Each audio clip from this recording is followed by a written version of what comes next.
of NATO-sponsored terrorism, and there's never been an accounting for this. So if you look at this guy, Breivik, with his crazy syncretic ideology, this could be somebody in that tradition. Well, he fits it 100%. You got NATO infiltrating the police the year before, and the media freaking out. And I mean, if you go back here, Webster, this fits in just absolutely, precisely. Even Kurt Nimmo, the week before last, wrote an article saying, will NATO, I forget the exact headline. Let's pull it up for PrisonPlanet.tv viewers. I think it was, will NATO play the Gladio card?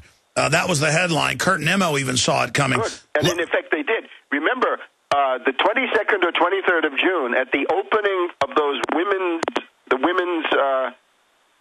women's World Soccer Championship. Hello? Yes, well, I'm sorry, we just had a thunderclap here.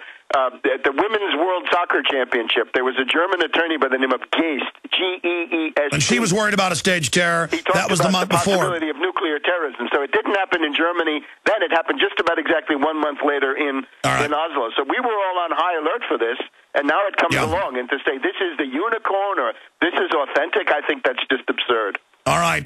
Let's bring Paul Watson up with Webster briefly, and then with any new research points or data he has. Let's bring Paul Watson up via video connection from the United Kingdom and then go to a few phone calls. Paul, I think where Webster's going with this report last November about NATO and CIA infiltrating the police department in Oslo and recruiting former police, the drills. I mean, clearly this is an Operation Gladio kickstart. They've reignited this. It's very clear. And you've got the whole Israeli connection into this, attacking this Palestinian youth camp, similar to the Zionists that went to the Dome of the Rock, a decade ago and shot, close to 100 people. We've got to look in that area, but then at the same time, and there's Kurt's article from a week and a half ago, will NATO resurrect Operation Gladio to frame Gaddafi? Well, no, it's to frame the right wing. Paul, what's your view on all this from your research? Well, it seems that at the bare minimum, Alex, they knew about this guy. They'd tracked him before. Norwegian MI5 had massacre suspect on list, and it turns out that back in March, he had been included in an intelligence database because he bought an amount of chemicals off a Polish individual on the internet. And so straight after that, they put him in the database as a potential terrorist. And then, of course, we had the report from Channel 4 News, which came out on Friday, where before the police even confronted him, they knew his name. They shouted his name out as soon as they got to the island, even though it took them 90 minutes to get there. And as soon as they shouted his name out, he dropped his weapons and came quietly.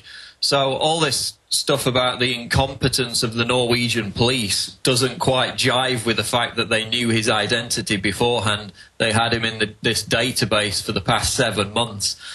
And some new research, which is just now coming to the fore, is the fact that in 2006, obviously according to his manifesto, he's been planning this for years, and his financial records actually appear on the internet as Norwegian citizens do for the past, well, the most recent year is 2009.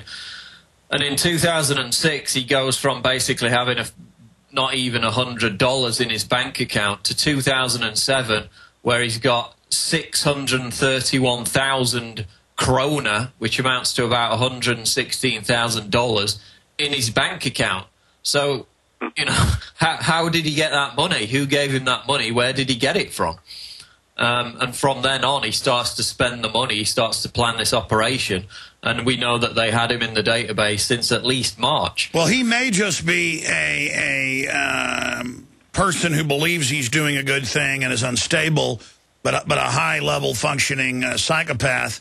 I guess what you call a moral psychopath, if such a thing exists. The point is that then they handle him, they provocateur him like McVeigh to play a limited role, and then all their people are pulled out and protected following the classic paradigm that they perfected with these false flag patsy setups. And then now he's more than happy as an egomaniac to take all the credit and to say, don't worry, my other cells are about to attack, and indeed they are, because it's NATO running the Norwegian police with British intelligence clearly involved. He's in England getting his walking orders with a group of people that call themselves the Knights Templar. I know there's a group that does indeed meet and promote this. We even saw that in that Sky television show that demonized yours truly, Paul Watson.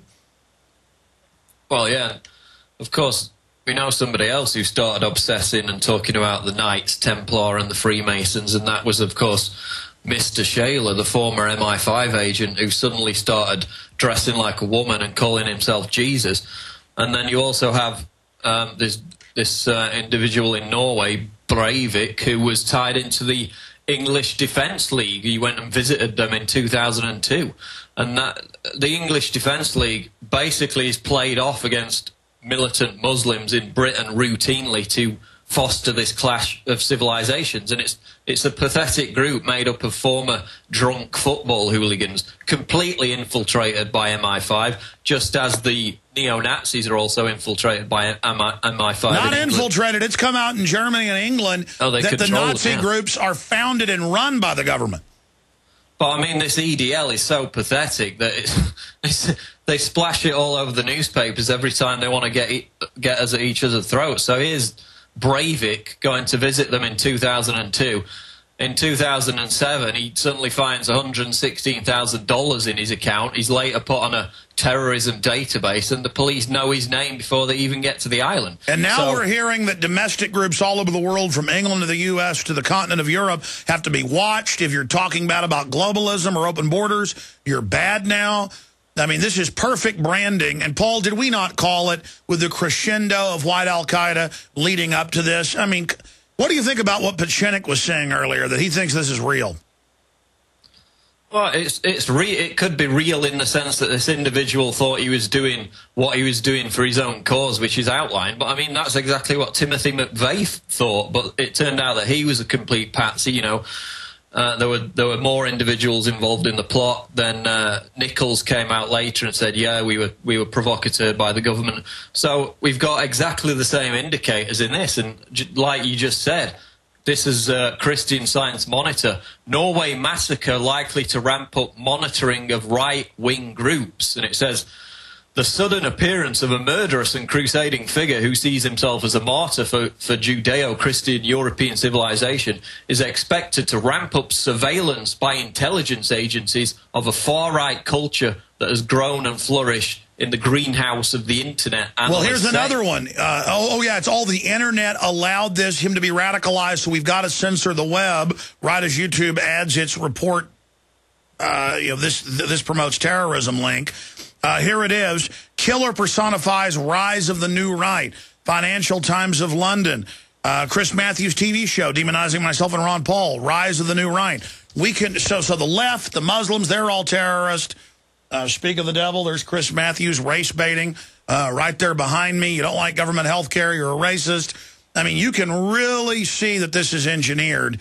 And continuing here, Webster Tarpley, this is scary. I don't know if you're aware of it, but we completely predicted Thursday that a staged terror attack to be blamed on the right was imminent. Again, why would the social engineers want to do this?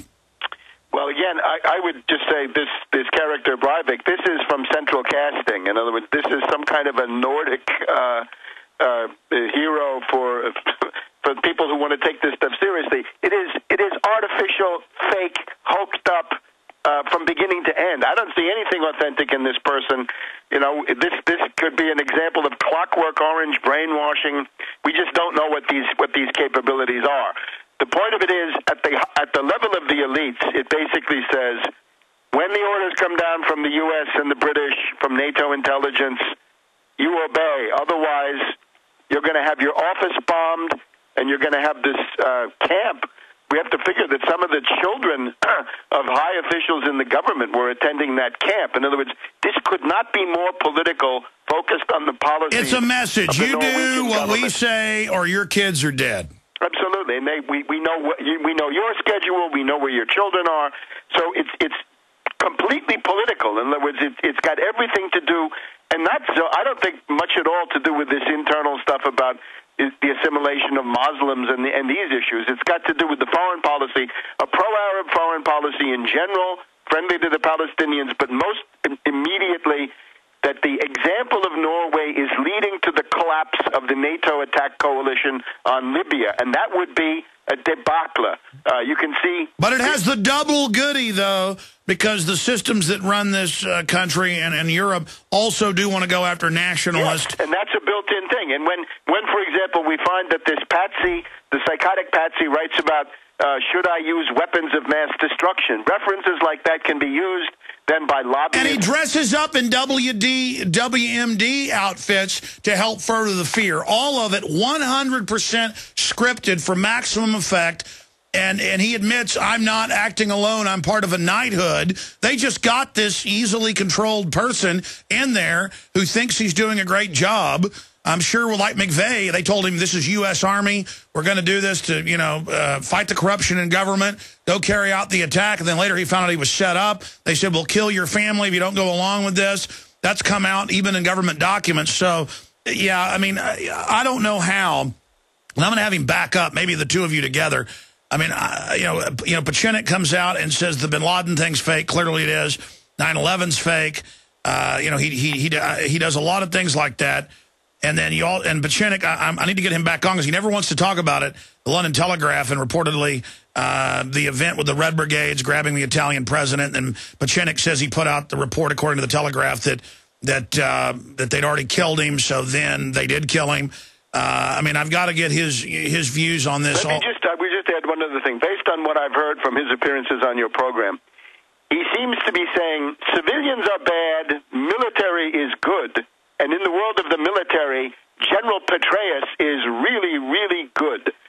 Petraeus, obviously, a favorite presidential candidate of the neocons, in the wings, right, a stealth candidate, uniting the Pentagon now and the CIA. That would be Bonapartism with a vengeance. In other words, a man on horseback, not mucking around in the primaries and not caring about the Iowa straw poll, but riding in on a horse in an atmosphere of breakdown and chaos as we now seem to have it.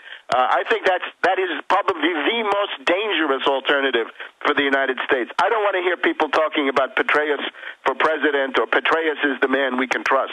I don't want to get into a Pieczenik bashing festival. What we'll do is, how about I invite him to come on and give his political views, and in the second half, come in and have you ask questions if he'll do it. Well, I guess if you want to try it, sure, why not? I think it'd be a nice debate. Yeah, but why would you have a neocon come out? I don't think he's a neocon, far from it, and talk about 9/11 being an inside job 9.5 years ago. It's not like, he just did this. No, I'm simply saying that Petraeus, people haven't maybe noticed it, but Petraeus is the gathering point of most neocons, although some of them are looking elsewhere. All right, let me do this, Webster. I promise, but I got to go on RT at 3, so we got to get out of here soon so we can set up the video Skype. I promise to go to callers, so we're just going to do part of the next segment and finish with these callers. Watson, we got a minute before we go to break, and we're going to come back and take 4 or 5 calls with Tarpley and you here. Just very quick questions or comments, but any other little caveats or tidbits as we go out to break? Well, it's the fact that he went and targeted predominantly young white Norwegians, I don't think that's something that can explain with these convoluted mental gymnastics. Why didn't he just go and blow up a mosque? There's one in the centre of Oslo. If he's an anti-Muslim extremist, why kill young white people? Just doesn't make sense to me. If I may also add, he's a composite figure, as I understand. He's private, but he's got a blog apparently under the name Fjord Man. Some people think that's him, and he's known as Andrew Berwick when he puts his screed up on the internet. So, a composite figure. Well, he fits every one of the MOs. My gut tells me it's never wrong. This is as phony as a $3 bill. We'll be right back. Stay with us. On the march, the empire's on the run. Alex Jones and the GCN Radio Network.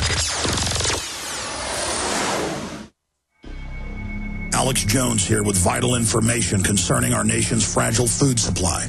Folks, there are some truly dangerous trends forming and I think it's important for my listeners to do 3 things right away. Number 1, study the past. History really does repeat itself. Number 2, learn to spot the dangerous food shortage trends.